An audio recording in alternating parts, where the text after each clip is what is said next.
जिन मंदिर जीर्णोद्वारक संत प्रशांत मूर्ति श्रमण मुनि श्री 108 विनय सागर जी गुरुदेव आज गौरक्षा के लिए गौशाला मंचापूर्ण पहुंचे, जहां पर पुण्य शुद्धि वर्धक वर्षायोग कमेटी के सभी सदस्य उपस्थित रहे, जहां पर पूज्य गुरुदेव के निर्देशन में दवाई एवं खाद्य सामग्री उपलब्ध कराई। गुरुदेव ने प्रेस वार्ता में कहा कि अनंत काल से मनुष्य और त्रयंच इस धरती पर ही रहते रहे हैं। मनुष्य ने अपने सुख के लिए ज्ञान से, चतुराई से, समझदारी से ज्ञान को प्राप्त किया और सुख के लिए औषधीय का उपयोग किया, मंत्रों का उपयोग किया। मनुष्य ने अपने अनेकों लाखों रोगों के लिए लाखों करोड़ों अस्पतालों का निर्माण किया, जो अनंत कालों से हमारे साथ विचरण कर रहे हैं, रह रहे हैं। उनकी आपके द्वारा भोजन दिया जाए, यह अनिवार्य नहीं है। कोई भी पशु पक्षी जल में रहने वाला जीव है तो यह स्वयं अपने भोजन की व्यवस्था और विश्राम की व्यवस्था कर लेते हैं। जहां उन्हें जाना है वह चले जाते हैं। लेकिन औषधि एक ऐसा है जो कि जानवरों को, पशु पक्षियों को औषधि जब मिलेगी जब मनुष्य उसको देगा।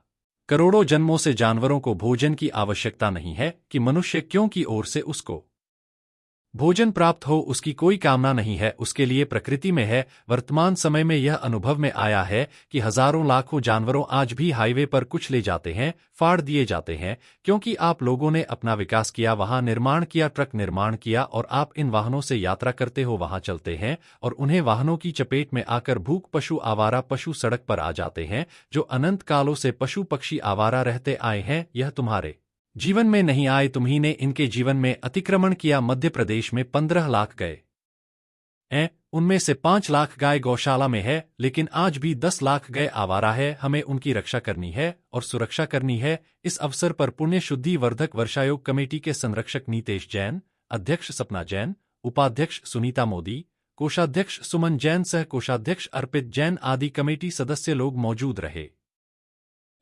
आज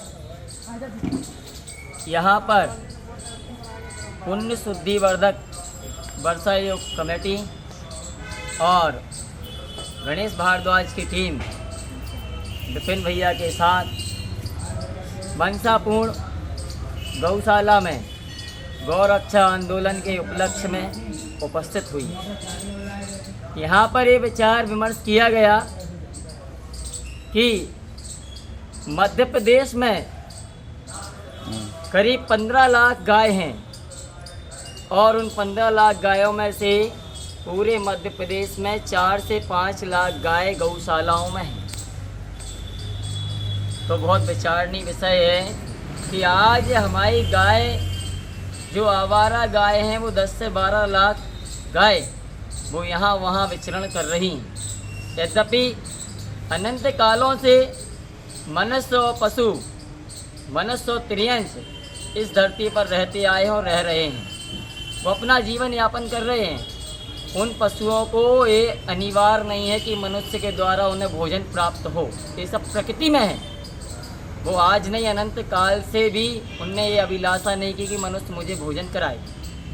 लेकिन बंधुओं, आज बहुत आवश्यकता है कि मनुष्य ने अपने ज्ञान से, अपने ज्ञान के प्रयोग से अपने करोड़ों रोगों की मेडिसिन तैयार की, हॉस्पिटलें तैयार की, लाखों करोड़ों अपने सुख के लिए।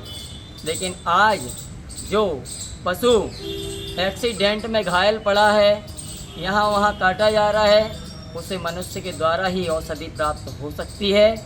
आज ये विषय है कि जो हाईवे से लाइन निकलनी चाहिए, उस लाइन के अंतर्गत एक नहीं, दो नहीं, हजारों की तादाद में प्रतिदिन पशु घायल हो रहे हैं। ये सरकार के लिए विचारणीय विषय है। सरकार को, जनता को ही नहीं, पशु पक्षी के लिए भी व्यवस्था देनी चाहिए। ये बहुत अनिवार्य है, क्योंकि सरकार ने तो गौशालाएं खोली हैं, लेकिन उनकी व्यवस्था कैसे चल रही, क्या चल रही, इस पर गौर नहीं है सरकार का। वरना ये 10 लाख पशु आज आवारा नहीं होते, गौशाला में इनकी सेवा होती रहती। इनकी सुरक्षा के लिए, इनकी सेवा के लिए ये आंदोलन है, और ये आंदोलन कुल भिंड के लिए नहीं है। ये प्रत्येक इंडिया में, प्रत्येक भारतवासियों के लिए संदेश है कि आप गाय की रक्षा करें, आप पशु पक्षियों की रक्षा करें। सबको खूब आशीर्वाद।